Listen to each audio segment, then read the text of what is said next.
নমস্কার বন্ধুরা, আশা করি সবাই ভালো আছেন, সুস্থ আছেন। তো চলে আসলাম নতুন একটি ভিডিও, নতুন একটি পুকুর। আর আমার ভিডিও যদি আপনাদের ভালো লাগে তাহলে লাইক অ্যান্ড সাবস্ক্রাইব করতে ভুলবেন না। তো আজ নীলগঞ্জ জালসুকো ভাতৃসংঘর পুকুরে প্রথম পাস চলছিল, সবাই জানেন। আর যারা জানেন না আবার বলছি, নীলগঞ্জ ভাতৃসংঘ পুকুরের আজকে প্রথম ওপেনিং ছিল। এই পুকুরটি আজকে নতুন খুলেছে, এটাও বলা চলে। প্রথম পুকুরটিতে কী ধরনের মাছ খেলো না খেলো তাই নিয়ে আপনার সঙ্গে আজ কথা বলবো।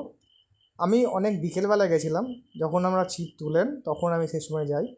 তো যাই হোক, 5টার সময় গিয়ে যতটুকু আমি আপডেট দেখতে পেয়েছি সারা পুকুর ঘুরে তেমন একটা রেজাল্ট খাইনি।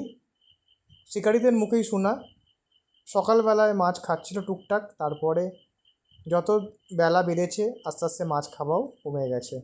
তো আমার চোখের সামনে একটি মাত্র হিট হয়, কিতিটিকে একটা কাতলা ছিল।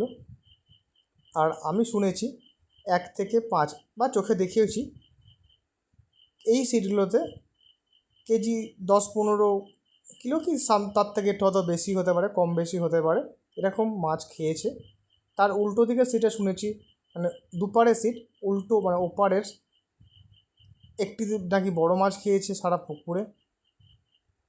এটাই হচ্ছে কথা।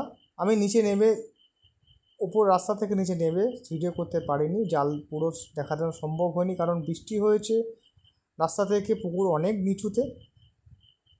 তাই জন্যে আমি ভিডিও করার মতো পজিশন পাইনি।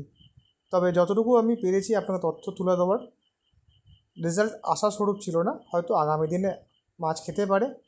পুকুরে যদি আপনাদের যাওয়ার ইচ্ছে হয় তাহলে আমি ফোন নাম্বার দিয়ে দিয়েছি, ফোন করে সিট বুক করে নেবেন। এই পুকুরের সিট মূল্য হচ্ছে 3000 টাকা।